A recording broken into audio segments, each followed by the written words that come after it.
आप सभी साथियों को बहुत बहुत नमस्कार, बहुत बहुत स्वागत है आज के इस लाइव सेशन में। आशा करता हूं कि आप बेहतरीन होंगे, ज़बरदस्त होंगे और अपने आने वाले प्रमोशन के इंटरव्यू की तैयारी कर रहे होंगे या अपने रिटन एग्ज़ाम की तैयारी कर रहे होंगे। तो ज़्यादातर हमारे साथियों के रिटन एग्ज़ाम हो गए हैं, अब वो इंटरव्यू की तैयारी कर रहे होंगे। और पिछला जो संडे है वो हमारे साथियों के लिए काफ़ी एक अच्छा दिन था, क्योंकि JRGB और हमारे बहुत सारे बैंक के साथियों का एग्जामिनेशन हुआ है। 4 बैंकों के एग्जामिनेशन थे, है ना। हिमाचल प्रदेश ग्रामीण बैंक, JRGB, फिर उसके बाद और भी बहुत सारे बैंकों के एग्जामिनेशन रहे, UBI की भी एग्जामिनेशन थे। तो सभी साथियों के फीडबैक आए हैं, क्वेश्चन भी आए हैं। CRGB का एग्जामिनेशन भी था, RMGB का भी एग्जामिनेशन था। तो अभी अगर देखा जाए तो एक सर्व हरियाणा ग्रामीण बैंक का एग्जामिनेशन बचा है, उड़ीसा ग्रामीण बैंक का एग्जामिनेशन बचा है। और 23 तारीख को CRGB का एग्जामिनेशन, JRGB का एग्जामिनेशन, HPGB का एग्जामिनेशन, RMGB का, और 22 तारीख को यूनियन बैंक ऑफ इंडिया का एग्जामिनेशन हुआ। तो सभी साथियों के द्वारा सवाल आते जा रहे हैं। आज हम लोग CRGB का नहीं था बोल रहे हैं, CRGB का कब है मोनालिसा जी? अच्छा, ये नमस्ते सर। सर हाँ, सीआरजीबी का अप्रैल में होने का है, अभी तक डेट कंफर्म नहीं है सर। डेट कंफर्म नहीं हुआ है। ठीक इलेक्शन है, की वजह से 23 तारीख को होने का था, वो पोस्टपोन हो गया है। पोस्टपोन्ड हो गया है ना। 23 तारीख को नहीं हुआ, चलिए अच्छी बात है। तो आपके लिए एकदम फायदेमंद होगा। आपका तो एक नंबर भी नहीं कटना चाहिए, क्योंकि इतने सारे बैंकों के एग्जामिनेशन अभी हुए हैं। अगर हम इसी फरवरी महीने की बात कर लें, तो फरवरी महीने में देखिए कितना एग्जामिनेशन हुए हैं। दक्षिण बिहार ग्रामीण बैंक, और उत्तर बिहार ग्रामीण बैंक, फिर उत्तराखंड ग्रामीण bank, Punjab national bank, Indian bank, Jharkhand राज्य ग्रामीण बैंक, और फिर उसके बाद राजस्थान मरुधरा ग्रामीण बैंक, हिमाचल प्रदेश ग्रामीण बैंक, यूनियन बैंक। इतने बैंकों के एग्जामिनेशन हुए हैं। अगर इतने सवाल भी पढ़ लेंगे ना, आपको कुछ पढ़ने की ज़रूरत नहीं। तो आप सभी जितने साथी जुड़े हैं उन सभी का हौसला अफजाई करने के लिए, आप लोगों से आप लोगों के साथ बात करने के लिए और कुछ सवाल डिस्कस करने के लिए मैं यहाँ पर आया हूँ। तमाम चीज़ें आप पढ़ रहे होंगे, लेकिन जब हम एक साथ ऐसे इकट्ठा होते हैं और बातचीत करते हुए सीखते हैं, तो हमारे अंदर का जो ज्ञान है वो सबकॉन्शियस माइंड में चला जाता है। इसीलिए डिस्कशन और पार्टिसिपेशन जरूरी है, क्योंकि हम चीज़ों को सबकॉन्शियस माइंड में ले जाने के लिए प्रयास करते हैं। सबकॉन्शियस माइंड में ले जाने का फायदा ये होता है कि वो बहुत पुख्ता तरीके से काम करता है। जब भी इस तरह का प्रसंग या सवाल या कोई क्विज या कुछ भी तरीके से चीज आए, तो आपका जो सबकॉन्शियस माइंड है उसको बहुत अच्छे तरीके से हल करता है, और कोई भी उसको डाउट नहीं होता है। इसीलिए सवालों पे चर्चा करते हैं, या जब भी कोई सेशन डिस्कशन होता है तो लाइवली जुड़ने का प्रयास आप लोग करिएगा। और लाइवली जुड़ने से यही होगा कि कॉन्शियस सबकॉन्शियस माइंड दोनों होता है, और चीज़ें जो हैं जल्दी से जाती हैं। तो मेरी आवाज़ आप तक पहुंच रही है? कोई साथी जरा कंफर्म कर दे। बढ़िया, ऑडियो वीडियो क्लियर है? मोनालिसा जी, मेरी आवाज़ आप तक पहुंच रही है?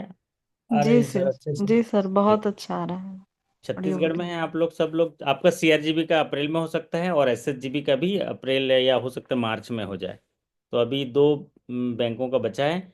जो पॉलिसीज़ वगैरह है हम लोग और भी डिस्कस करेंगे, लेकिन ये आज जो सेशंस होगा ये आपके लिए बहुत इंपॉर्टेंट है डिस्कशन के लिए। तो बहुत कम साथी जुड़े हैं, क्योंकि नॉर्मली 2-3 दिन से सेशंस हो नहीं रहे थे। तो नहीं जुड़े हैं, फिर इंटरव्यू की भी तैयारी कराएंगे। कल हम लोग सेशन रखेंगे और आपके लिए पॉलिसी भी एक एक पढ़ाते जाएंगे। ये सेशन में जो जो नई पॉलिसी आएंगे आप लोग ज़रूर उनको पढ़िएगा, या पॉलिसी मुझे भेज दीजिएगा, तो हम लोग ज़रा क्लास में डिस्कशन कर लेंगे उस पॉलिसी को कैसी पढ़ी जाती है, क्या सवाल आ रहे हैं, क्या क्या चीज़ें आए हैं। तो आपका काम होगा पॉलिसी से जुड़े हुए जो सवाल पूछे गए हैं इस रिकॉल क्वेश्चंस के सीरीज में, उस पॉलिसी का नाम आप लिख लीजिएगा। चलिए, तो हम सवालों पे शुरुआत करते हैं। 23 फरवरी 2025 JRGB बैंक के साथियों का एग्जामिनेशन था। साथियों का फीडबैक बहुत आया। उन्होंने कहा कि हूबहू जैसा पढ़ाए थे वैसा सवाल आए। ज़्यादातर जनरल बैंकिंग के सवाल आए हैं, और जैसा हम लोग का स्ट्रक्चर हम लोग बताए थे वो इस तरह का ही सवाल आए हैं। जैसे चेक से जुड़े हुए सवाल 5 सवाल आने ही आने हैं वैसे आए हैं। और आप जब सवालों पे चर्चा करते समय देखेंगे तो आपको लगेगा कि हाँ ये तो बहुत बढ़िया है, कंपटीशन जो है इसको मैं अच्छे से कॉम्पीट कर सकता हूँ या कर सकती हूँ बहुत अच्छे से। सीआरजीबी का क्लास कब से होगा?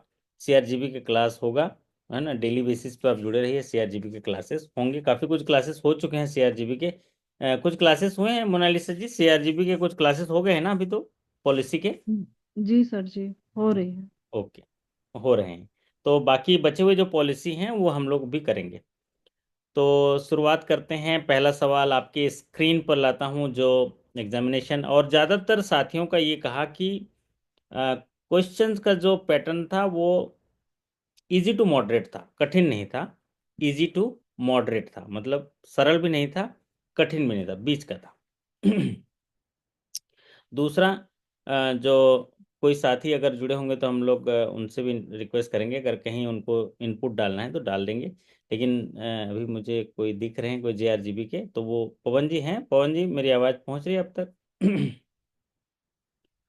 अच्छा, पवन जी तो दूसरे बैंक के हैं, है ना? पवन जी आप जेआरजीबी से है ना, कि जी जी हिमाचल? जी। जी जेआरजीबी। सर, नमस्कार सर। नमस्ते पवन जी, हिंदी कैसे आया था, हिंदी? हिंदी थोड़ा टफ था सर, अच्छा। लेकिन बैंकिंग तो सर बहुत आसान था। बैंकिंग बहुत आसान था, है ना? बहुत आसान सर। पूरा पूरा जो पढ़ाए थे उसी में से आया? बिल्कुल सर, बिल्कुल। ओके। 60 कैसे? में 60 सवाल सर, बढ़िया था।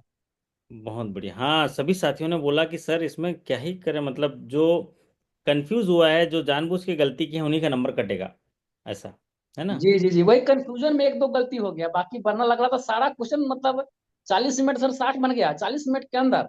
और उसके बाद हिंदी पर लग गए एकदम। बहुत बढ़िया सवाल था, बस एकदम इजी था सर।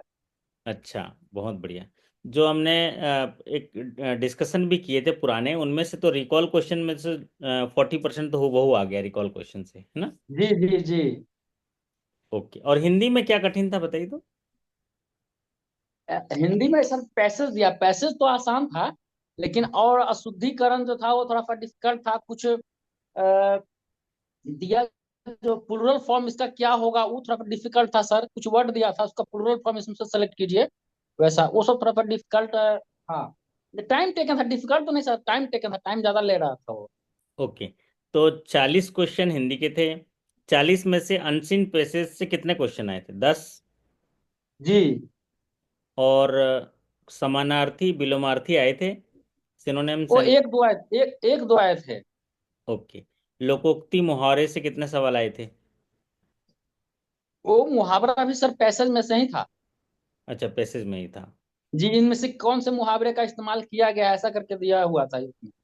अच्छा, और फिल इन द ब्लैंक्स थे?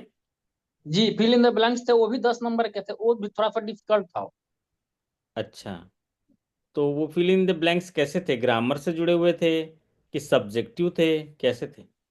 सर उसमें सब चीज ट्रिकी था उसमें, मतलब कुछ ग्रामर से भी थे, की का भी था कुछ उसमें, वर्ड कहाँ ये सटीक वर्ड इसमें कौन सा लगेगा इस खाली जगह में, वैसा भी वैसे भी थे, मतलब उनमें मिला जुला था उसमें 10 नंबर में। तो 10 unseen passage, 10 fill in the blanks, और फिर उसके बाद शुद्ध शुद्ध और अशुद्ध में भी आया था क्या, वाक्य शुद्ध करो जी इसमें? जी जी, लगभग लगभग 6 7 नंबर 8 नंबर उससे भी था। अच्छा, तो ये था। और हिंदी में आसान क्या था, कुछ तो था आसान की नहीं था ये हिंदी में? पैसेज आसान था। पैसेज आसान था। ओके। जी, पैसेज का लैंग्वेज बहुत सरल था। आपके बैंक के साथी लोगों का तो बहुत सारा फोन आया, बोले सर हिंदी जो है डिसाइडिंग फैक्टर होगा, बोल रहे थे। सही हिंदी बात है सर। है, हिंदी जिसका हंड्रेड अच्छा परसेंट गया है, सर।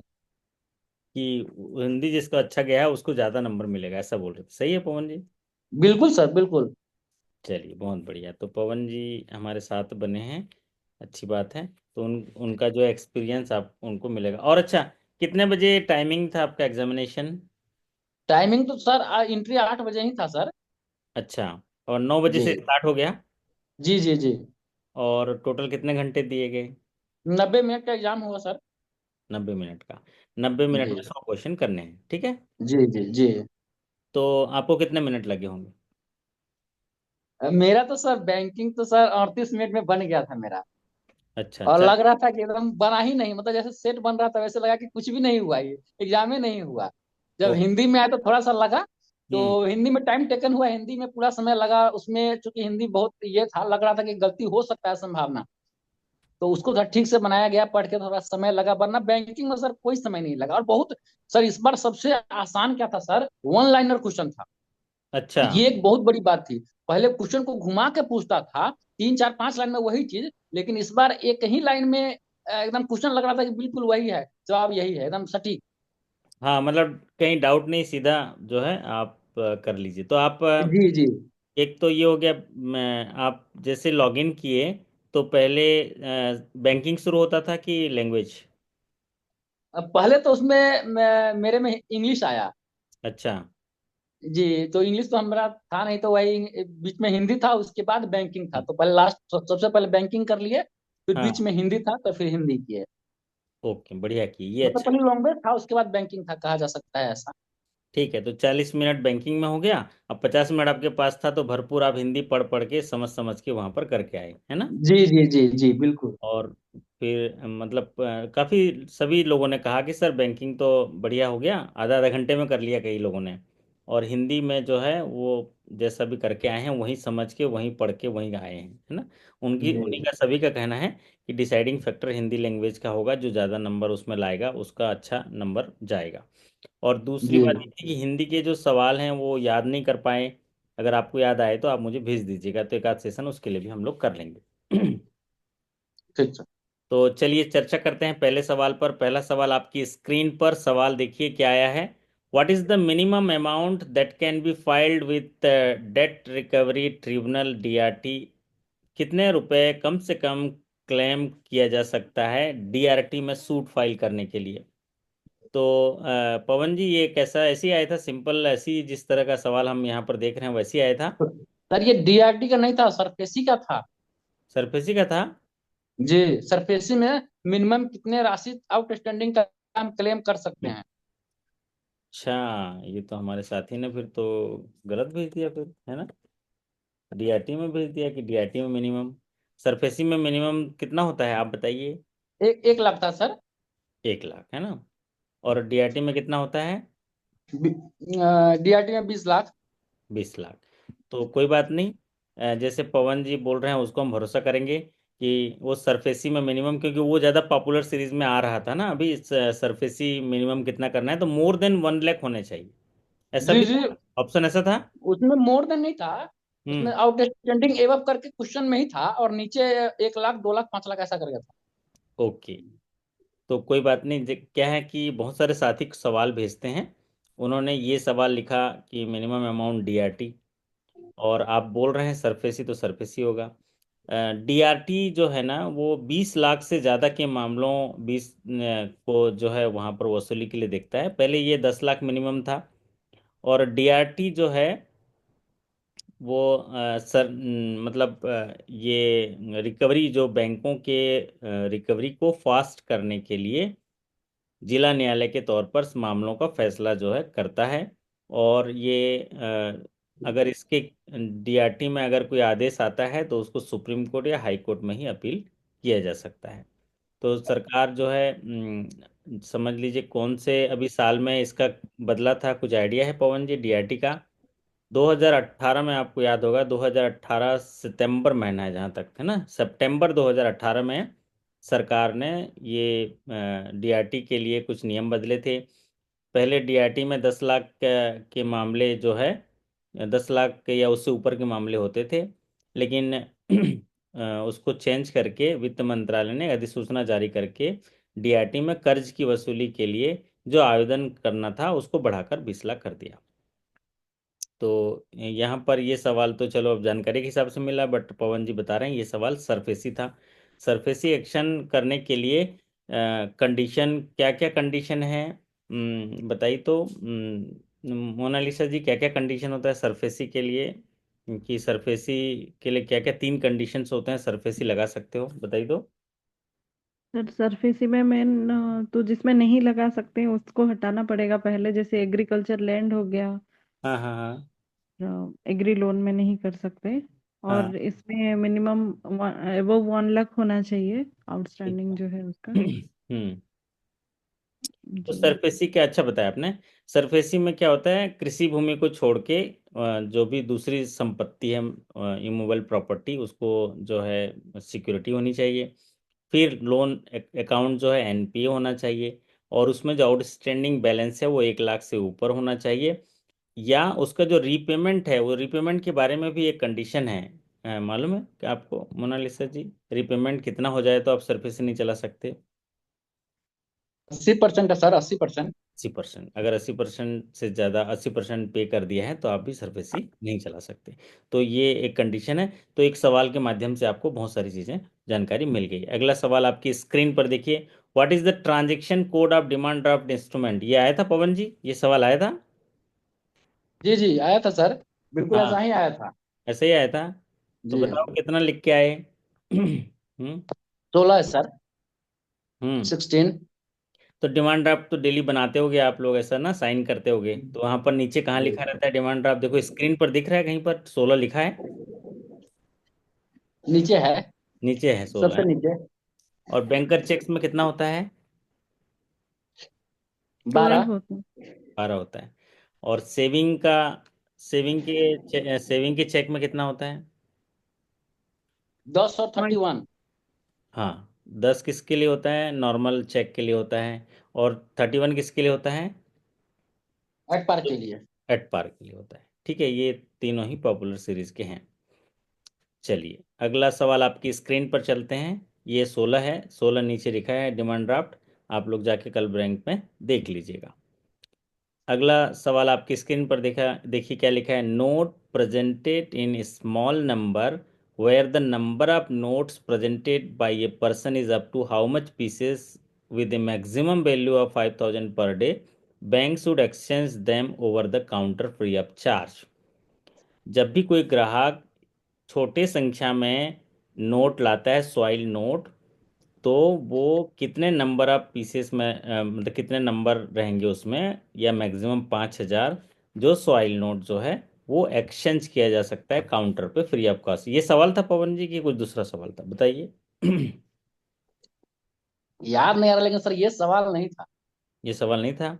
क्या था अगर नहीं सच था। बताइए, क्योंकि हमारे साथियों के द्वारा सवाल भेजा जाता है टूटी फूटी भाषा में। जी। तो इसमें अगर कोई सॉइल नोट आता है काउंटर पे तो फ्री आप चार्ज आप चेंज कर सकते हैं 20 पीसेस, मैक्सिमम 5,000 रुपया आप काउंटर पे एक्सचेंज कर सकते हैं। उससे ऊपर का होगा तो आप उसको समय ले सकते हैं और सर्विस चार्ज भी लेंगे, फ्री ऑफ चार्ज में ये है। तो आपके हिसाब से क्या लगता है? इसमें तो sir counter fit currency note का आया था, हम्म। ये वाला सवाल नहीं था। ये नहीं था? काउंटरफेट नहीं। करेंसी नोट में क्या आया था? भाई कितने नोट तक 2 या 3 नोट्स आए तो उसको क्या करना है हम्म। ना, नीचे करके ऑप्शन थे, यदि एक ट्रांजेक्शन में 2 या 3 नोट्स यदि काउंटर फिट डायरेक्ट हुआ तो क्या करेंगे। अच्छा, और नीचे ऑप्शन ऑप्शन क्या क्या बने। था? जी, उसमें इम्पाउंडेड करके एक था, है हम्म। ना। एक हम्म। था सील लगा लेंगे, एक था इम्पाउंड करके कर लेंगे, एक लगातार सील लगा के दे देंगे, एक नहीं देंगे, है ना, नहीं लौटाएंगे, एक था इम्पाउंड कर लेंगे। ऐसा करके था, नॉट रिटर्न ऐसा और इम्पाउंड ऐसा। तो इम्पाउंड जहाँ देखे वहां हम लोग उसमें टिक लगा दिया, बहुत जब कर लेंगे। बढ़िया। तो ये दो साथियों ने भी भेजे हैं ना, ये क्वेश्चन था, लेकिन वो टूटी फूटी भाषा में सॉइल नोट एक्सचेंज के बारे में है। तो आप बोल रहे हैं काउंटरफिट करेंसी नोट, तो ये जो सवाल आप कह रहे हैं वो सवाल भी उन्होंने भेजा है काउंटरफिट करेंसी नोट का। चलिए अगले सवाल पर बढ़ते हैं। सवाल number 4, what is financial inclusion? तो मनीष शंकर जी बोल रहे हैं एचपीजी में भी इम्पाउंड वाला था। ओके, बहुत बढ़िया, इम्पाउंड वाला था कि अगर कोई 2 या 3 काउंटरफिट नोट करेंसी नोट मिलता है तो उसको क्या करना चाहिए, इम्पाउंड। ये फाइनेंशियल इंक्लूजन वाला सवाल सीधा यही आया था कि कुछ और था? नहीं सर, ऐसा ही था, नॉर्मल था, बस सीधा एक लाइन का। तो क्या उसका आंसर लिख के आए आप? फाइनेंशियल इंक्लूजन क्या है? वो तो अफोर्डेबल कॉस्ट पर सारे लोगों को बैंकिंग सुविधा प्रदान करना है। हाँ, लेकिन उसमें उसमें कुछ और था, लेकिन वो उससे यही लग रहा था कि आंसर यही होगा। आंसर अभी यही। एग्जैक्ट वर्ड याद नहीं आ रहा है। ओके। तो एफोर्डेबल फाइनेंशियल सर्विसेज मतलब प्रोवाइड करना, जो भी लोग हैं भारत के उस आखिरी घर के आखिरी व्यक्ति को जो उनको फाइनेंशियल बैंकिंग सुविधाएं प्रदान करना, ये फाइनेंशियल इंक्लूजन कहलाता है। तो ये सीधा सीधा उसको ऑप्शन को समझ के आप लोग टिक लगा दिए होंगे। बाकी इतना बड़ा तो डेफिनेशन नहीं होगा, एक एक लाइन का डेफिनेशन होगा, है ना पवन जी? बिल्कुल वन लाइनर था, जब सवाल भी वन लाइनर, क्वेश्चन भी हम्म, वन लाइनर, दोनों यदि आंसर भी। हाँ, financial inclusion is the providing affordable financial services to all people and businesses। सस्ते दरों में बैंकिंग सुविधाएं जनमानस तक, भारत में रहने वाले सभी लोगों को बैंकिंग सुविधाएं प्रदान करना, ये फाइनेंशियल इंक्लूजन है। अच्छा, चलिए, ये पॉपुलर सीरीज का सवाल है। ये सवाल पूछा गया है कि क्या लिखते हैं, मनीष शंकर जी लिख रहे हैं कुछ चैट बॉक्स में, मैं देखता हूँ। फाइनेंशियल इंक्लूजन में गांव में कौन प्रोवाइड करता है, ये आया था अच्छा, वो अपने बैंक का लिखा, हाँ आपका है भी, हम डिस्कस करेंगे एचपीजीबी का भी, है ना? तो बैंकिंग कॉरेस्पॉन्डेंट करता है, ये भी सवाल आया था कि आपके में पवन जी, कि गांव में फाइनेंशियल इंक्लूजन में बैंकिंग सुविधाएं कौन प्रदान करता है? याद नहीं आ रहा है सर ये वाला सब। चलो, वो एचपीजीबी में आया था, क्योंकि चार जी। पांच बैंकों का एक साथ था ना, तो सब सवाल आया, बट ये सवाल तो जेआरजीबी के हम डिस्कस कर रहे हैं। If sanction limit of a form is ₹5 lakhs, stock is ₹6 lakhs and margin is 25, then calculate the drawing. Anjali ji बताइए जरा, इसका ड्राइंग पावर कितना होगा, ये सवाल जो किया है स्क्रीन पर। पवन जी, यही सवाल था कि सवाल में कुछ चेंज था, आप बताइए जरा। नहीं, बिल्कुल यही था सर। यही था? तो जी। इसका उत्तर बताएंगे अंजलि जी, कुछ है इसका कुछ? नहीं। सर स्टॉक का वैल्यू 8 लाख था वहां पर, 5 लाख 6 लाख की जगह। अच्छा, आप कौन से बैंक से हैं नेहा जी? Sir JRJB। अच्छा, तो स्टॉक का वैल्यू 8 लाख थे, तो ड्राइंग पावर 5 लाख हो जाएगा। हम्म। हाँ, उसमें था कि क्रेडिट लिमिट 5 लाख है, हाँ, स्टॉक 8 लाख की है और 25% मार्जिन है। पवन जी आप क्या पढ़े? वैसे जो साथी भेजा है वो भी 6 लाख ही भेजा था, जो फिर तो ऐसे में तो दिक्कत हो जाएगा। और ऑप्शन में 4.5 लाख था। जी सर, था 4.5 लाख, लेकिन जी, साढ़े पांच चार लाख लाख भी था था, और तो आंसर मैम ठीक पांच बता लाख रही होगा। है। हाँ, सर। अभी वैसे ना 8 लाख स्टॉक वाला ज्यादा पूछ रहा है, अगर पिछले रिकॉर्ड देखेंगे ना। जी जी सर, 8 लाख ही था, जी, कंफर्म। 8 लाख वाला ही था। तो मतलब जी। जो साथी भेजा होगा तो गलत कर दिया होगा फिर तो, है ना? सवाल ही हमें हमारे पास गलत भेजा है तो। हम्म। कई लोगों ने 4.5 देख के सवाल ही नहीं पढ़े होंगे, ऐसा भी बोल रहे थे एक दो जने साथी। तो कोई बात नहीं, आप इसका ये तो जान लिए होंगे ड्राइंग पावर कैसे कैलकुलेट करते हैं। जो भी जी स्टॉक है उसमें से मार्जिन घटा देते हैं तो ड्राइंग पावर आ जाता है। स्टॉक 6 लाख है, मार्जिन 25% है, तो स्टॉक का मार्जिन हो जाएगा 1.5 लाख। 6 लाख में से 1.5 लाख घटा देंगे तो 4.5 लाख ड्राइंग पावर होगा। लेकिन अगर स्टॉक ज़्यादा दिया है आपके यहाँ, स्टॉक बोल रहे हैं आप लोग 8 लाख दिया था क्वेश्चन में, तो 8 लाख का 25% होता है 2 लाख, और 8 लाखों में से 2 लाख घटा देंगे तो 6 लाख। 6 लाख ड्राइंग पावर होगा। लेकिन चूंकि सैंक्शन लिमिट ही 5 लाख है, इसलिए सैंक्शन लिमिट उसका 5 लाख ही होगा। बराबर है नेहा जी? जी सर। ऐसे आपने किया है, 5 लाख में टिक लगा के आए जी हो। जी जी सर। जी। वाह, छा गए आप तो फिर, है ना? बढ़िया। Okay. What is the penal interest on GST plus loan account on outstanding amount? अगर कोई लोन अकाउंट में कोई रेगुलेटरीज होता है, डिलेज होता है, तो पीनल इंटरेस्ट कितना लगेगा, ये आया था सवाल। तो आप लोगों ने क्या जी लिखा है सर, आया था। जवाब? टू 2%। परसेंट 2% लिखा है ना? तो पीनल इंटरेस्ट क्यों लगता है? अगर उसकी ईएमआई आज तारीख को पटानी थी, आज नहीं पटाया, है ना, डिले हो गया, या कोई टर्म्स एंड कंडीशन वायलेशन हुआ, तो पीनल इंटरेस्ट लगता है। अगला सवाल आपकी स्क्रीन पर, what is the full form of care? ये आया था फुल फॉर्म केयर? केयर का क्या आया था? नहीं सर, सर केयर का नहीं था, था कि JRJB के 4 जो CIC कंपनी है, उनका पूरा मतलब फुल में पूरा नाम आया हुआ था, तो हम्म। और कौन सा नहीं है वो बताना था। 5 ऑप्शन थे, तो हम्म। उसमें से चूज करना था सर। फुल फॉर्म कोई सा नहीं आया था फुल फॉर्म? नहीं नहीं। अच्छा, तो ये हमारे साथी ने क्या ही भेज दिया। अच्छा, ये केयर मतलब सर ये ये था, ऑफिसर लेवल ये पे आया था ऑप्शन ये था, मतलब क्वेश्चन। ये था, हाँ अब याद ऐसे ही आया होगा कि कितने सीआईसी हैं और इनमें से कौन सा सीआईसी नहीं है। तो केयर सीआईसी नहीं है कि नहीं? ये जो केयर है, केयर ऑप्शन में रहा होगा, है नेहा जी? नहीं सर, ये ऑफिसर लेवल में आया था सर, 2 to 3 का क्वेश्चन में था ये। अच्छा, लेकिन मेरे पास तो 0 to 1 में भेजा है, चलिए कोई नहीं, देखते हैं। नहीं। केयर जो है क्रेडिट एनालिसिस एंड रिसर्च है, ये एक रेटिंग एजेंसी है। तो इसका फुल फॉर्म होता है क्रेडिट एनालिसिस रिसर्च। आगे बढ़ते हैं। How many attempts are available for wrong password in mobile banking? कितने मौका दिए जाते हैं पासवर्ड गलत होने तक, फिर लॉक हो जाता है? ये नेहा जी, ये बताएंगे आप मुझे? सर 5 JRGB का। 5 होता है, ज़्यादातर बैंकें 5 अटेम्प्ट देते हैं मोबाइल बैंकिंग में। और आप, उसमें बैंक मेंशन किया हुआ था कि JRGB के मोबाइल बैंकिंग स्कीम के। हाँ, और कई बैंकें जो है 3 भी देते हैं, बट ज़्यादातर बैंकें जो हैं 5 देते हैं, है ना? तो ये नए सवाल हैं जो हमारे, जिनका एग्ज़ाम आने वाला है, वो साथियों के लिए बहुत इंपॉर्टेंट। एक एक सवाल अपने बैंक का जाके वो देख के आंसर चेंज कर लेंगे, और नोट्स बना के आंसर चेंज करके अपने डायरी में लिख लेंगे। ये फ़ायदा रहेगा ना नेहा जी? ये अच्छा तैयारी हो जाएगा उनकी ना, टॉपिक पढ़ने की ज़रूरत नहीं। जी सर। हम्म, क्योंकि ज्यादातर क्वेश्चन पुराने रिकॉर्ड से आए हैं, रिकॉर्ड जिन लोग अच्छे से कर लेंगे तो बहुत बेटर होगा उनके लिए। बहुत बढ़िया। रिकॉल से ही तो आपके बैंक में ये देख रहा था, रिकॉल से ही 80% तो रिकॉल से ही आ गए, केवल ट्वेंटी हाँ परसेंट सर, थोड़ा सा नए हैं। मैक्सिमम रिकॉल से थे। मैक्सिमम रिकॉल से आ गए। ओके, चलिए बहुत बढ़िया। अगला सवाल आपकी स्क्रीन पर, लेकिन यहाँ पर हमारे साथी ने सवाल नहीं भेजा, बोला चेक से रिलेटेड 5 क्वेश्चन आए थे। ऐसे क्या क्या क्वेश्चन आए होंगे? अंजलि जी, सॉरी नेहा जी, या पवन जी, दोनों जने बताइए जरा याद करके, कि चेक से रिलेटेड एक तो जनरल क्रॉसिंग आया होगा, है ना? एक जी सर, एक आया था कि जनरल क्रॉसिंग, मैं मतलब तीन तीन में क्रॉसिंग याद दिला कौन दे कर रहा हूँ। सकते हैं, क्रॉसिंग ठीक है। कौन कौन कर सकते हैं, अगर कोई चेक किसी के पास अच्छा, है तो उस हाँ, टाइप से खाए। कौन कर सकता है उसकी क्रॉसिंग?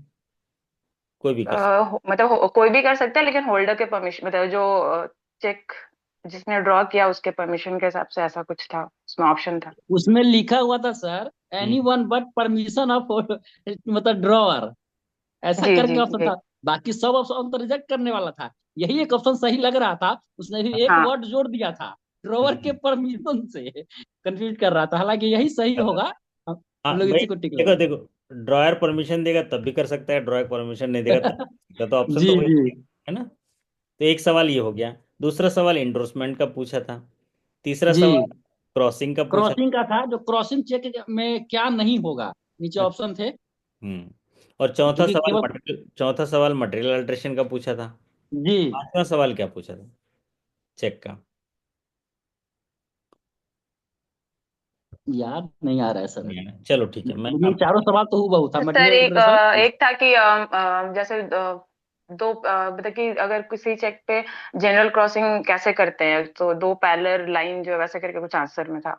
अच्छा, जनरल क्रॉसिंग का मतलब, हाँ, 2 पैरेलल लाइन करना है, वो तो ये बोला था मैंने, जनरल क्रॉसिंग का, इंडोर्समेंट का, फिर चेक कौन क्रॉस कर सकता है, फिर उसके बाद मटेरियल अल्ट्रेशन, और एक सवाल, चलिए याद वही होगा। क्रॉस चेक जो है सर, वो क्या होगा, जो जो क्रॉसिंग किया हुआ हाँ, है वो अगर कैश किसी में देना है। चेक को क्रॉसिंग कर दिए हैं तो फिर वो चेक क्या हो गया, मतलब उसमें ऑप्शन इस टाइप से था कि वो नॉन नेगोशिएबल हो गया या हम्म, फिर नॉन ट्रांसफरेबल हो गया, इस टाइप से 2 4 ऑप्शन थे सर। अच्छा, चलिए कोई बात नहीं। सेक्सुअल हरासमेंट पर एक सवाल था, क्या सवाल था? कि इनमें से कौन सा सेक्सुअल हरासमेंट की एक्टिविटी में आएगा, ऐसा लिखा था। हाँ हाँ।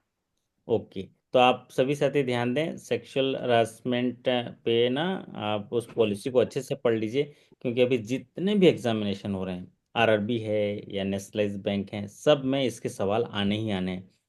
कारण क्या है, अभी यंग जो है ना, जो अपने युवा साथी जो हैं बैंकिंग में आए हैं, उनको ऑफिस कल्चर या ऑफिस के रूल्स रेगुलेशन, और उसमें ना महिला भागीदारिता बढ़ी है।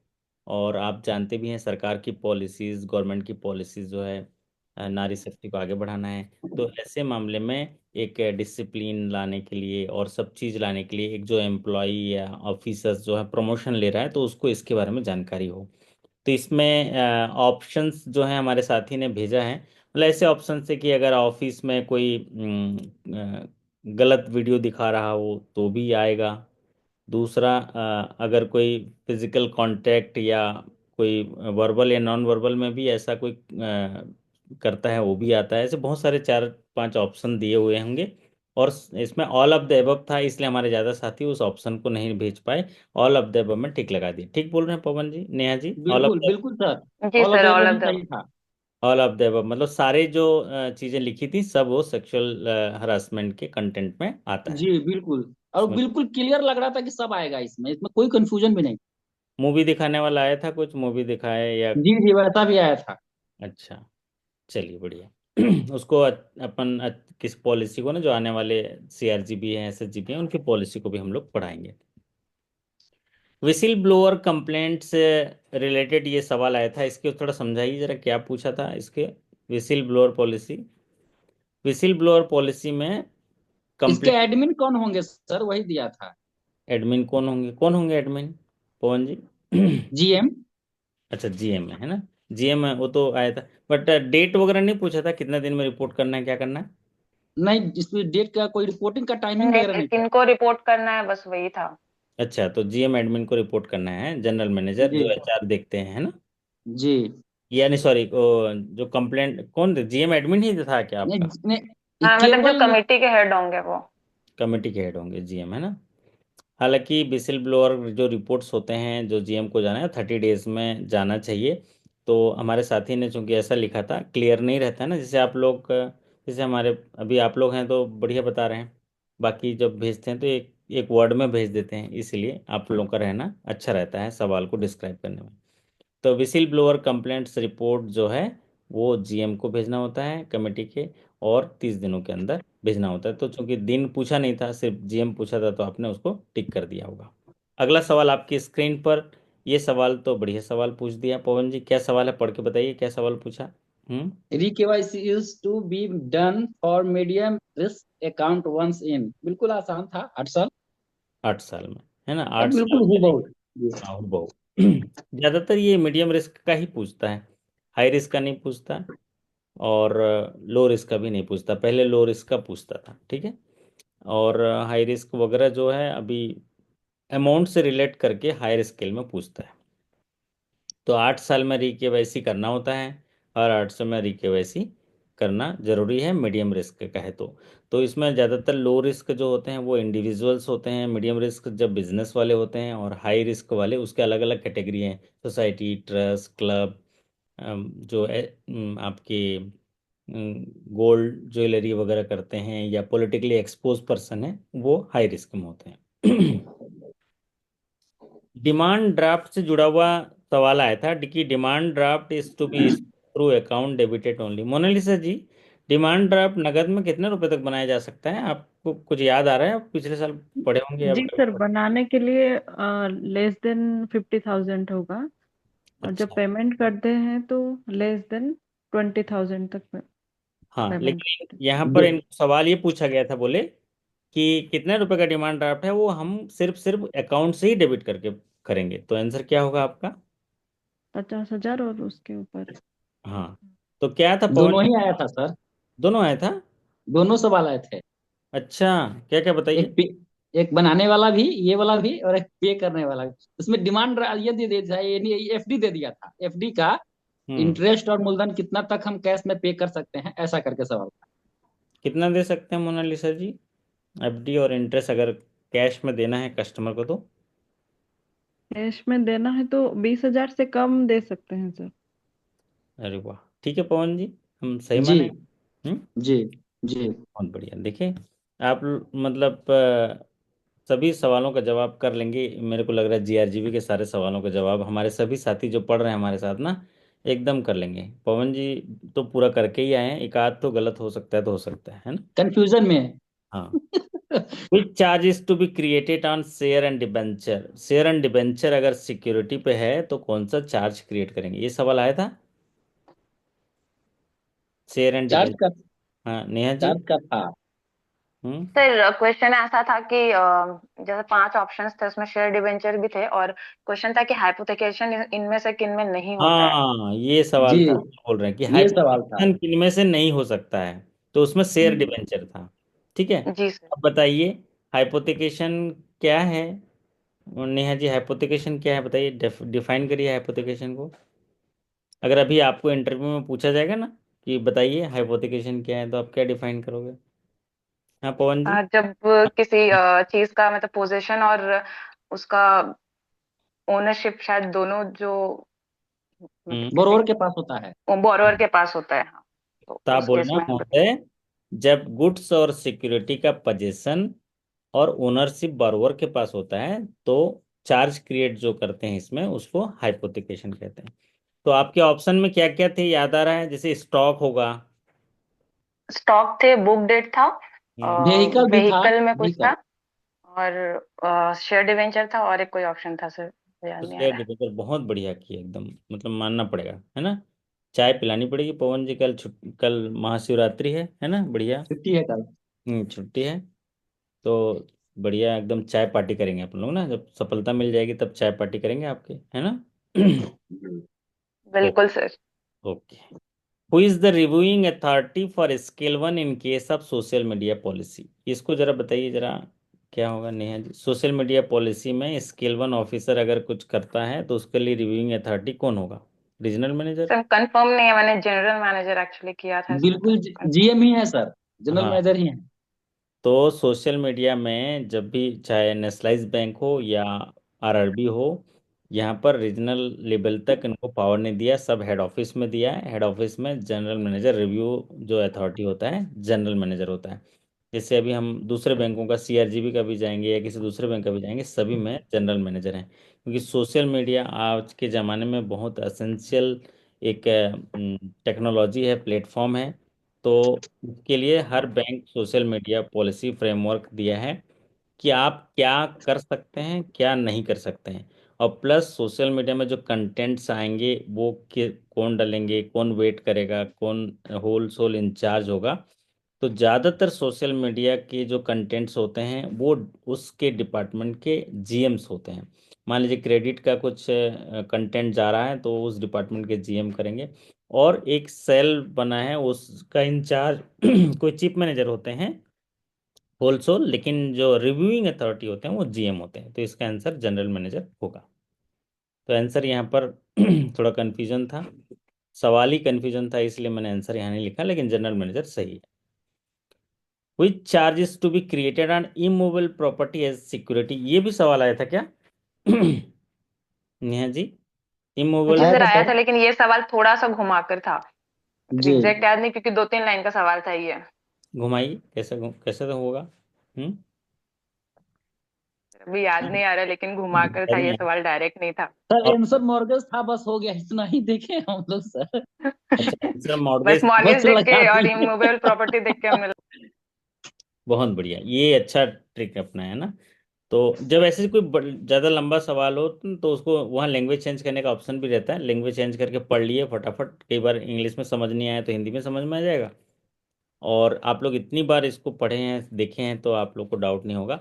और सीधी सी बात है, इमूवेबल प्रॉपर्टी जहाँ आती है वहाँ पर जो चार्ज क्रिएट होता है वो मॉर्गेज होता है। तो एक चीज़ तो ये बात आ गई कि दो टॉपिक ऐसे हैं जिनमें से ज़्यादा सवाल आए हैं, जैसे कि चेक से 6 सवाल आए हैं बोल रहे हैं, 5 सवाल तो आप लोग गिना दिए, एक सवाल वो चेक डिले का भी है।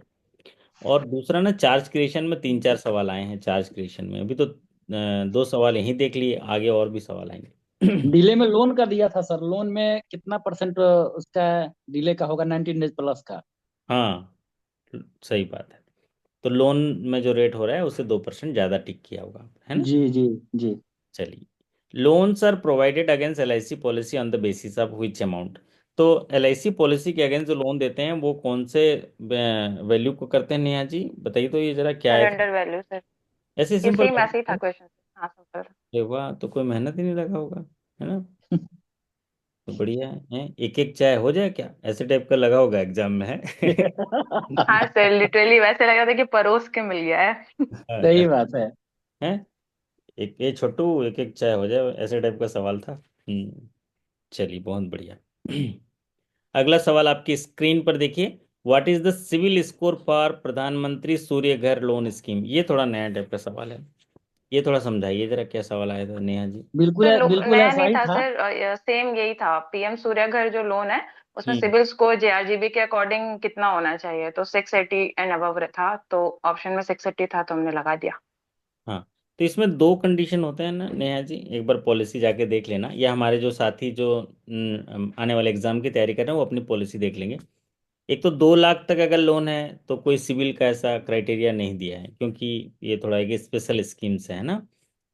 जी जी सर। लिखा है तो 2 लाख तक अगर लोन है तो सिविल का कंडीशन हटा दिया। 2 लाख से ऊपर 6 लाख या ऐसे तक है तो सिविल रखा है। कई बैंकों का 650, जैसे आप बता रहे हैं 680, तो आपका 680 होगा। ये इस आंसर को आप जो बता रहे हैं उसको मैं सही मानूंगा, क्योंकि ये कई बैंकों में 650 से स्टार्ट करता है ना। सर चूंकि ना क्वेश्चन में बैंक का नाम मेंशन था तो इसलिए हाँ, हमने बैंक के बैंक हिसाब की पे तो बैंक, लगाया। हाँ बैंक इन आपका JRGB लिखा हुआ था, है ना।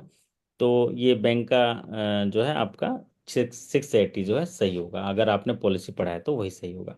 तो हमारे साथी क्या करेंगे, इस स्कीम को देख लेंगे और उसमें CIC देख लेंगे, क्योंकि ये स्कीम ऐसा है कि सरकार चाहती है कि उनको सोलर एनर्जी के माध्यम से उनको वहाँ पर चीज़ें पहुँचे, या इसमें जो है फ़ायदा मिले, उनकी सब्सिडी वगैरह भी है इसमें। तो इसीलिए यहाँ पर सिविल स्कोर को रिलैक्स किया गया है।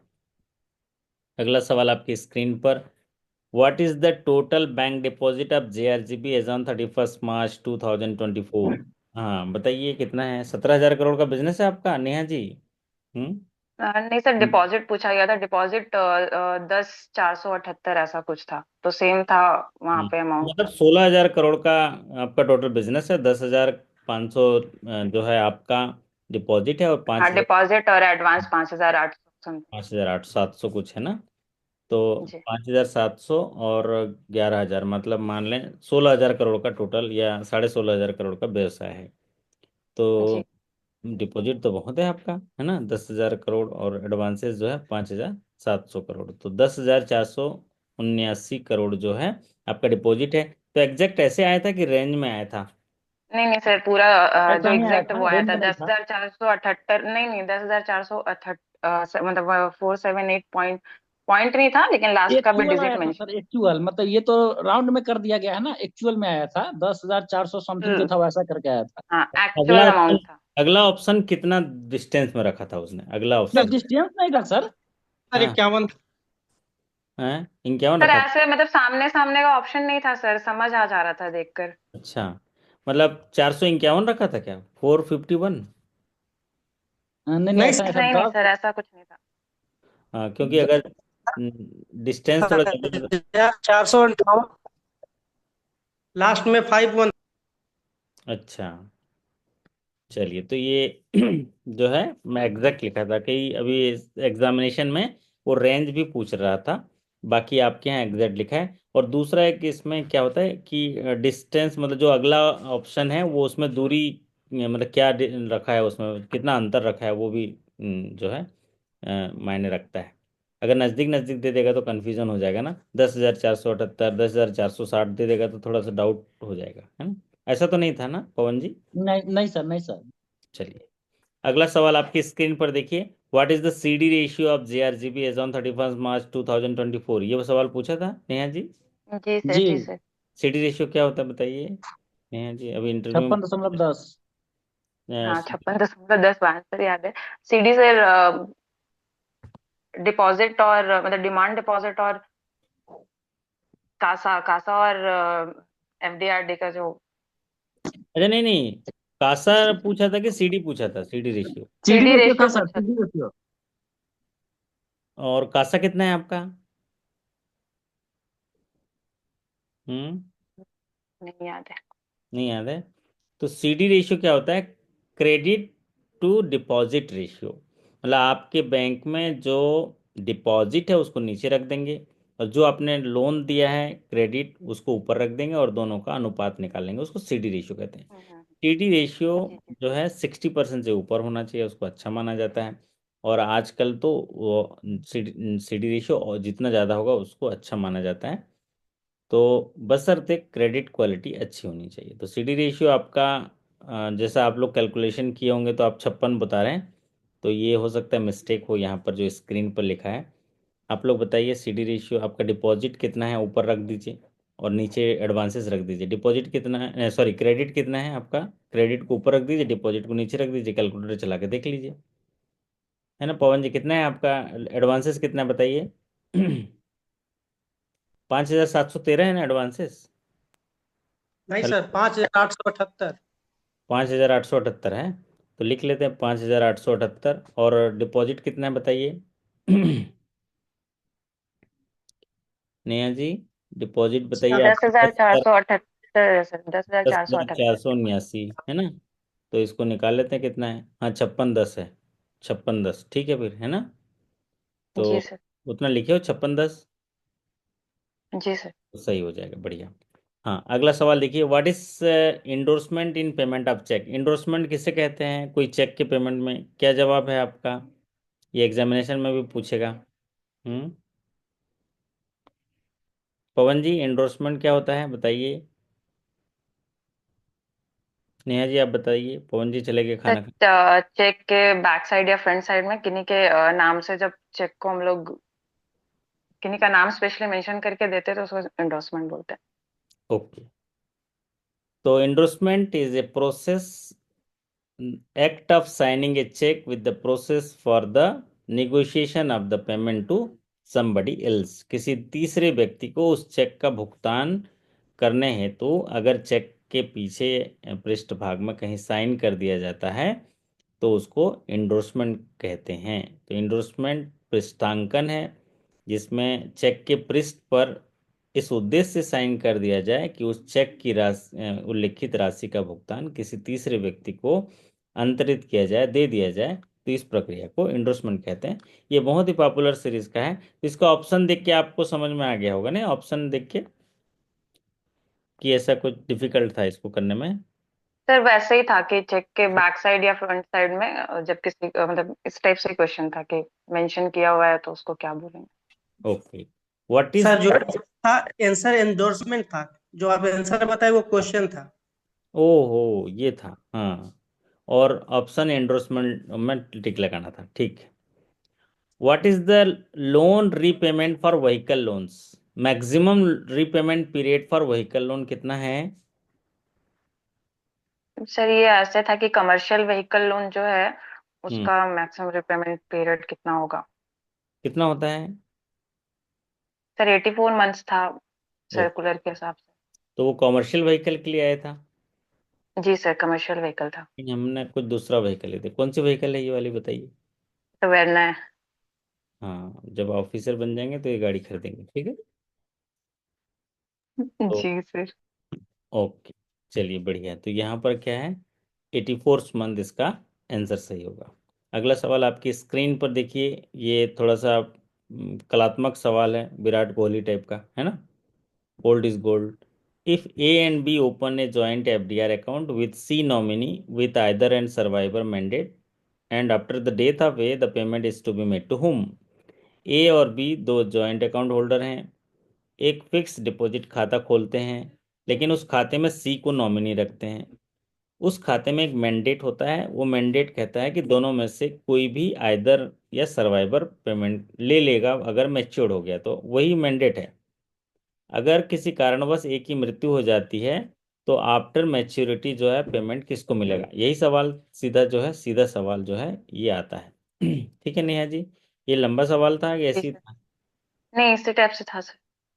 अच्छा, इसमें मैच्योरिटी की बात क्या होता है, आइदर एंड सर्वाइवर। देखिए एफडी क्या होता है, एफडी का खाता जब खोलते हैं तो ग्राहक आता है कि आज मैं खाता खोल रहा हूँ, 1 साल बाद मुझे पैसा दे देना। तो मैंडेट उसी के लिए लिखा गया है कि 1 साल बाद उस मैच्योरिटी हो जाएगा तो उस पैसे को कौन लेगा, आइदर मैं आइदर सर्वाइवर, कोई भी जो है ले लेगा। अब मीन वाइल जो है किसी एक की डेथ भी हो गई तो जो सर्वाइवर है पैसा ले लेगा। नॉमिनी का रोल कब पैदा होगा, दोनों की एक साथ मृत्यु हो जाएगी तब नॉमिनी का रोल पैदा होता है। अगर मैच्योरिटी से पहले डेथ होती है तो किसको पैसा देंगे बताइए नेहा जी, कुछ याद आ रहा है? अगर ये तो मैच्योरिटी सर के बाद। शायद क्वेश्चन में ना आइदर सर्वाइवर मेंशन नहीं था हम्म मतलब मेरे हिसाब से। मतलब ऐसा था कि जॉइंट एफडी था हम्म जिसमें मैंडेट लगा हुआ था लेकिन उसका पेमेंट आफ्टर मेच्योरिटी किसको होगा ए के डेथ के बाद। आइदर सर्वाइवर टर्म याद नहीं आ रहा सर ऐसा क्वेश्चन। तो होगा बेटा, वो भूल गया। आपने क्या लगाया आंसर बताइए पहले। ए का लीगल हायर और बी। ऐसा लगा दिया? बाकी तो पॉपुलर सीरीज में तो यही सवाल आ रहा है। पवन जी कोई है, रंजन जी कुछ याद आ रहा है? केवल बी को पेमेंट होगा सर, आंसर वही दिए थे। हाँ, इसमें अदर सर्वाइवर होगा क्योंकि अभी तो सारे एग्जामिनेशन में यही आ रहा है।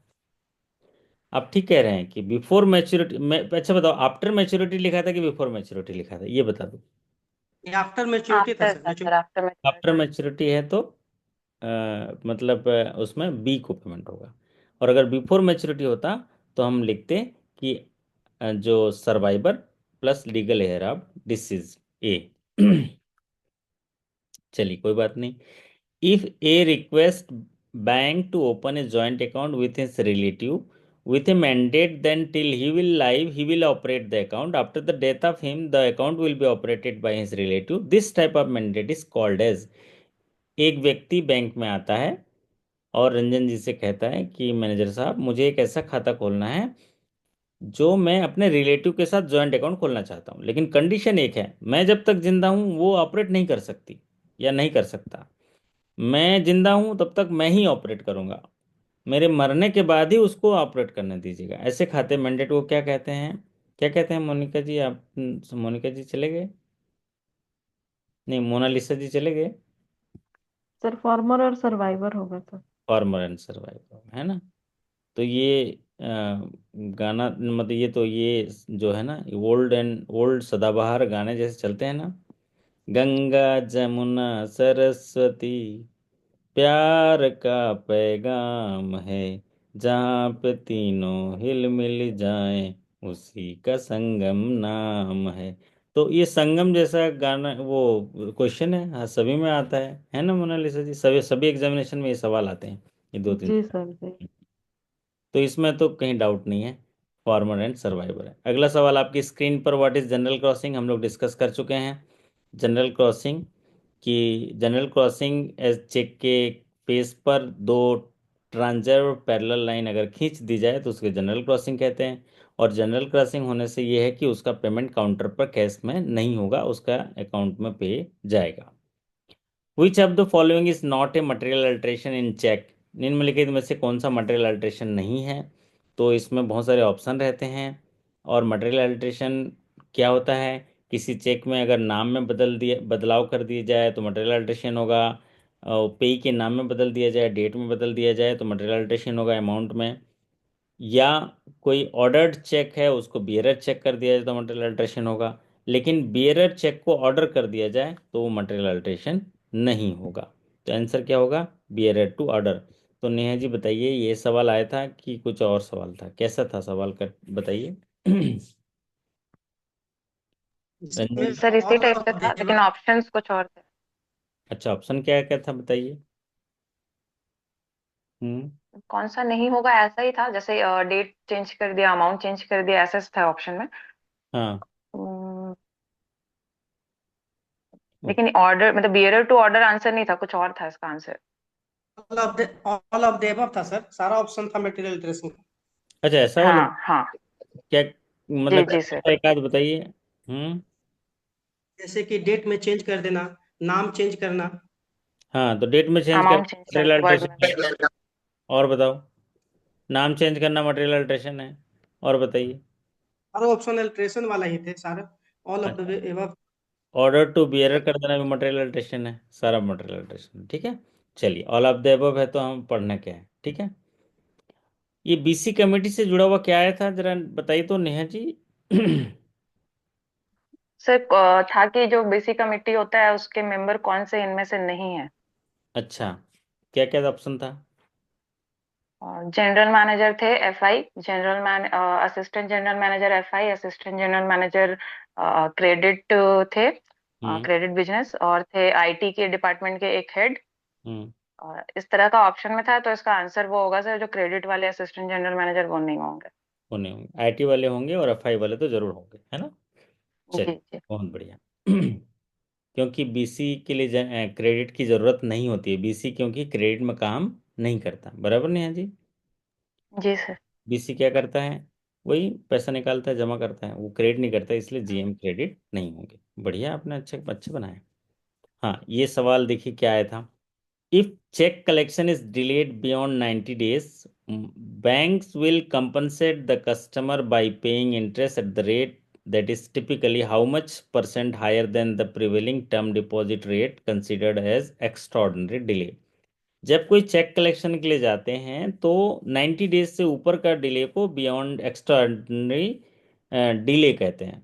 तो एक्स्ट्राऑर्डिनरी डिले अगर हुआ 90 डेज से ज़्यादा हुआ तो एक कंपनसेशन पे करते हैं। कितना कंपनसेशन पे करते हैं नेहा जी बताइए।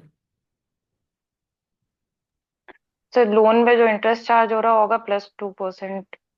करते हैं। तो आपके क्वेश्चन में लोन वाला पूछा, तो लोन जी में जी, जो लोन था। इंटरेस्ट एप्लीकेबल है उसे 2% एक्स्ट्रा। अगर वो लोन नहीं होता, सेविंग अकाउंट होता है, तो कितना पे होता? 2% प्लस फिक्स डिपॉजिट हाँ, का इंटरेस्ट। ये अच्छा बताया है? ये अच्छा बताया पेमेंट मार्जिन, है ना। तो फिक्स डिपॉजिट, लेकिन ये सवाल पूछा था लोन में, तो लोन में जो रेट चल रहा है वो रेट से 2% एक्स्ट्रा लगेगा, बराबर। चलिए बहुत बढ़िया। इसमें 3 कंडीशन होते हैं। चेक कलेक्शन जो होगा वो अगर स्टेट कैपिटल में है तो 7 दिनों में आ जाना चाहिए, अगर मेजर सिटीज में है तो 10 दिनों में आ जाना चाहिए कलेक्शन, और अदर सिटीज में तो 14 दिनों में आ जाना चाहिए। उसके बाद एक कंडीशन है डिलेट का।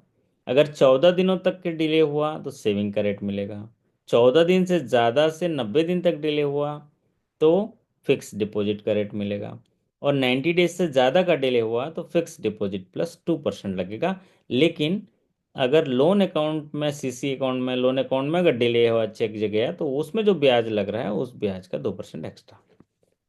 चलिए अब आते हैं, on maturity payment can be made in cash up to customer how much rupees. तो ये तो इसका आंसर हम लोग डिस्कस कर चुके हैं कि अगर कोई फिक्स डिपॉजिट है वो मैच्योर्ड हो जाता है और उसका पेमेंट नगद लेना चाहता है कैश में, तो कितना कर सकते हैं। तो अभी मोनालिसा जी ने बता दिया था कि <20,000 तक हम कैश में पेमेंट करते हैं।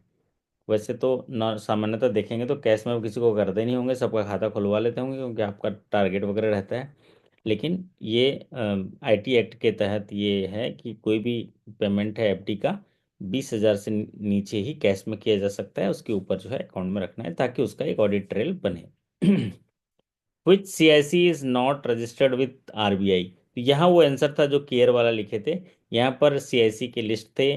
तो सीआईसी कौन कौन से है सीआईसी अभी? 4 सीआईसीज हैं आपके, TransUnion, CIBIL, Equifax, Experian, नौकरी 5 मार्क्स, और पांचवा ऑप्शन होगा केयर। तो केयर जो है इनमें आपका सीआईसी नहीं है। ऐसा था ना नेहा जी, सही बोल रहे हैं? जी सर, यही था बस। जैसे ट्रांस यूनियन सिविल है ना, तो टीसीएल लिखा हुआ था। इक्विफैक्स है तो उसको इक्विफैक्स का मतलब पूरा नाम को शॉर्ट में लिखा हुआ था ईसी समथिंग वैसे करके। अच्छा, एक्सपीरियन, क्री 5 मार्क्स, ये 4 सीआईसीज हैं जो आरबीआई से अप्रूव्ड हैं, रजिस्टर्ड हैं, और इनमें से जो नहीं था वो उसको टिक लगाना था। तो ये आपके कुछ 30-35 क्वेश्चन हमने अभी आज डिस्कस किए। 15 क्वेश्चन और हैं नेहा जी, आप थोड़ा इसको देख लीजिएगा, ये पीडीएफ अभी अपलोड कर दूंगा। तो जो और क्या, जी जब इसको देखेंगे ना तो आपको और भी याद आ जाएगा। जैसे मैं उदाहरण के तौर पर आपको याद है, नॉमिनेशन से कोई सवाल आया था, आप बताओ नॉमिनेशन। हाँ सर, नॉमिनेशन रजिस्टर वाला कि अगर कोई चाहता हाँ, है कि उसके पास उसका प्रिंट हो तो तो आप कैसा प्रिंट हो। आप कोई साथी लिख लें इसको, मोनालिसा जी आप लिखो, मुझे व्हाट्सअप कर देना, नॉमिनेशन से एक सवाल आया था तो अगला हम ऐड कर देंगे। अच्छा, दूसरा आप बताइए, केवाईसी से कोई सवाल सर आया था? और एक था केवाईसी, तो याद नहीं आ रहा है सर। एक था कि क्लोज्ड अकाउंट जो भी होते हैं, जो हम्म, भी उनका डॉक्यूमेंट कितने साल तक रिटेंशन लिमिट पे था वो, कि कितने साल तक रखना 5 होता है। 5 साल। नहीं सर, इसका 8 साल आंसर था मतलब हमारे पॉलिसी के हिसाब से। तो उसमें ना एक इंटरेस्ट रिलेटेड अगर कोई वाउचर है तो उनका 8 साल है, वो भी सवाल आया था, लिखा है किसी साथी ने व्हाट्सएप में भेजा मुझे, तो वो आया सर था। था हम्म, एसबी अकाउंट को कितने दिनों तक रखते हैं? हाँ, तो अगर एसबी अकाउंट क्लोज हो गया तो आपके पॉलिसी में क्या लिखा है, कितने दिनों तक रखना है? 8 ईयर्स है सर, 8 ईयर्स। ठीक है, तो आपके रिकॉर्ड रिटेंशन इंटरनल जेआरजीबी की पॉलिसी में अगर 8 ईयर लिखा है तो 8 ईयर सही होगा, अदरवाइज आरबीआई इसको 5 साल तक भी बोलती है। ठीक है, अगर खाता खुल गया तभी हम खाता बंद हो गया तभी हम 5 साल तक रख सकते हैं। ठीक है, तो ये सवाल है। जी और बताइए, केवाईसी से कोई और सवाल था सर, कि? केवाईसी पे तो नहीं। अच्छा, सर उसके एक प्री क्वेश्चन था, आरटी रेट। सेक्टर से कोई सवाल आया था, प्री आरटी सेक्टर से? याद आ रहा है एक नहीं सर, पीएसएल का भी ऐसा कुछ याद नहीं आ रहा है। रेड फ्लैग समझ में नहीं आ पाया था। हाँ, एक सर रेड फ्लैग पॉइंट था कि टोटल रेड फ्लैग पॉइंट्स कितने होते हैं, ऐसे सिंपल क्वेश्चन था। अच्छा, क्या क्या ऑप्शन थे उसमें? ट्रिगर ट्रिगर सर कितने हाँ। होते हैं सर? 50 होता है सर। हाँ, trigger of red flag account ना? यस सर, 50 होता है। ओके। और क्या था? ये सब लिखते जाइए कोई, मोनालिसा जी। हम लोग के अगले एक से। था सर कंपनसेशन से, था कि अगर कोई स्टाफ मतलब फ्रॉड हाँ, से था, कोई स्टाफ अगर फ्रॉड करता है और गिल्टी पाया जाता है तो उस केस में पेनल्टी था, कितना उसको देना होगा वैसा। ओके। हाँ, तो ये आप एक काम करिएगा फिर हाँ इसको सर, ना। कितने कितने अमाउंट के फ्रॉड में जो है सीबीआई जांच होगा, वो था एक क्वेश्चन। तो कितने अमाउंट होगा बताइए आप लोग। 3 करोड़ ऐसे है तो ना, मतलब पॉलिसी के हिसाब से था, ये सारा पॉलिसी बेस्ड था। 6 करोड़ एंड अबव। 3 करोड़ से है। नहीं, 3 करोड़ है सर पॉलिसी में। तो पॉलिसी तो बदल दिया है जो आरबीआई ने आपके यहाँ नहीं सर, पॉलिसी। रिसेंट वाले में ही हमारे बैंक का में उसमें 3 करोड़ ही था। 6 करोड़ ऑप्शन भी नहीं था सर। 6 करोड़ ऑप्शन नहीं था तो फिर तो सही होगा, क्योंकि नहीं, आरबीआई 5 था आरबीआई मैक्सिमम। इसको अभी बदल दिया है। 3 करोड़ था पहले ना, उसको बढ़ा के 6 करोड़ कर दिया है। हम्म। अच्छा। लेकिन 6 करोड़ ऑप्शन ही नहीं था तो अच्छा ही बात है फिर तो, है ना? जी तो सर। तो ज्यादा 6 करोड़ ही सही होता। चलिए, तो एक काम करिएगा। अभी मितेश जी, नेहा जी, पवन जी और जो भी साथी हैं, रंजन जी हैं, इनमें से जो सवाल छूटा होगा आप मुझे व्हाट्सअप कर दीजिएगा। आप बताइए, प्रियोरिटी सेक्टर से कोई सवाल आया था? प्रियोरिटी सेक्टर से सर एक क्लेटन केस से था। क्लेटन वाला, हाँ हाँ, क्लेटन रूल क्लेटन कहाँ रूल था लगता है? सर। ओके। अच्छा चलो ठीक है, क्लेटन रूल। और बताइए, उसका सवाल आया था। क्या बोलते हैं, लॉकर से जुड़ा हुआ कोई सवाल आया था? लॉकर फॉर्म, नॉमिनेशन नहीं फॉर्म सर। नहीं आया था? अच्छा, क्लेटन रूल से आया था। और पीपीएफ, सुकन्या, इन सब से, सीनियर सिटीजन, इन सब से कोई सवाल आया था? नहीं नहीं सर। सर। अटल पेंशन योजना, सोशल सिक्योरिटी स्कीम से सवाल आया था कुछ? पीएमजेजेवाई, पीएमएसबीवाई? नहीं सर। नहीं आया था। और एमएसएमई से कोई सवाल आया था? एमएसएमई जिसमें डेफिनेशन वगैरह रहता है, एमएसएमई डेफिनेशन से कोई सवाल आया था? जहाँ तक कह रहे इससे भी नहीं। नहीं आया था। नहीं सर। ओके। चलो तो, और उससे टीडीएस रिलेटेड कोई सवाल आया था? टीडीएस रिलेटेड याद नहीं आ रहा है? नहीं था शायद सर। टीडीएस से भी नहीं था। हाउसिंग लोन से रिलेटेड आया था कोई सवाल? हाउसिंग लोन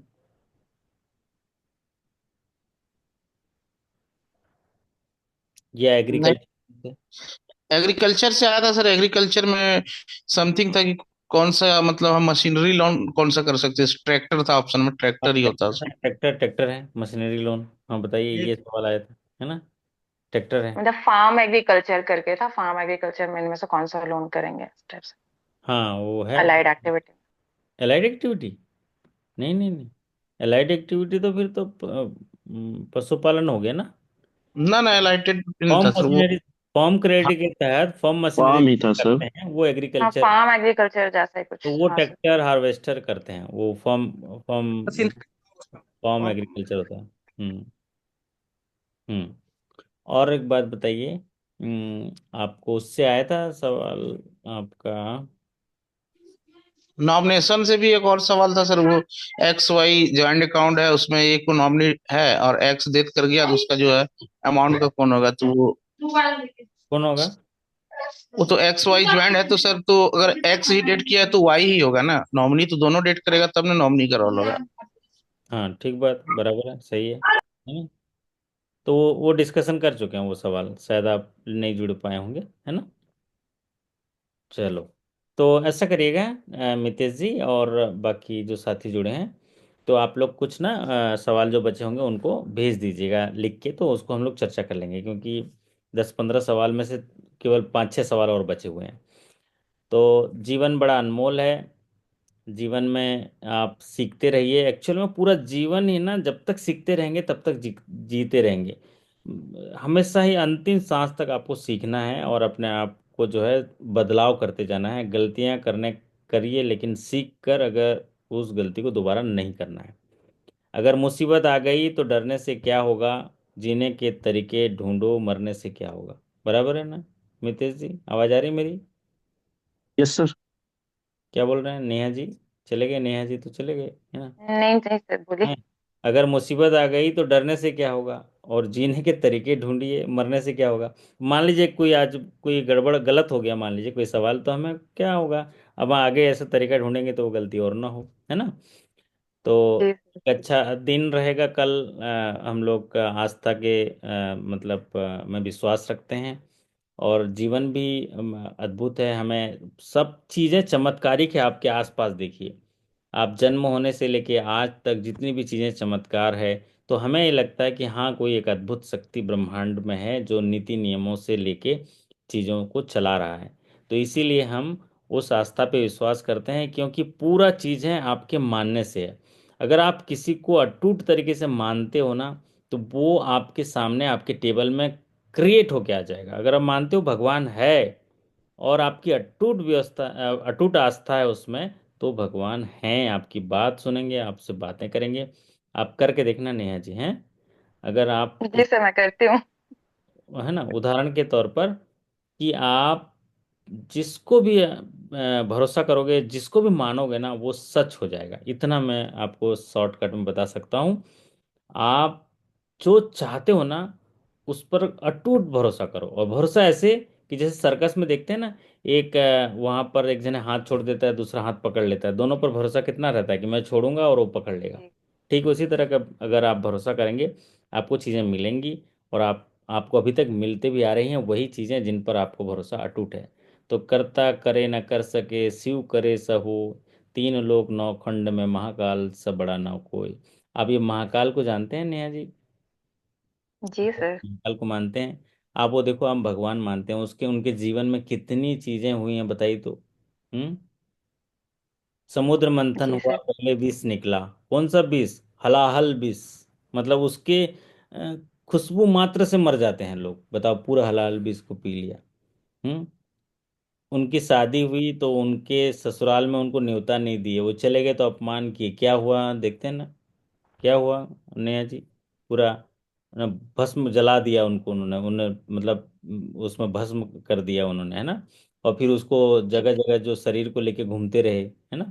तो कितना मतलब, आप जितने भी सफल लोगों को देखिएगा, कुछ भी देखिएगा, तो आप इतने महान उनको चीज़ें मिली ना, तो उनको तकलीफें भी उतनी मिलती हैं।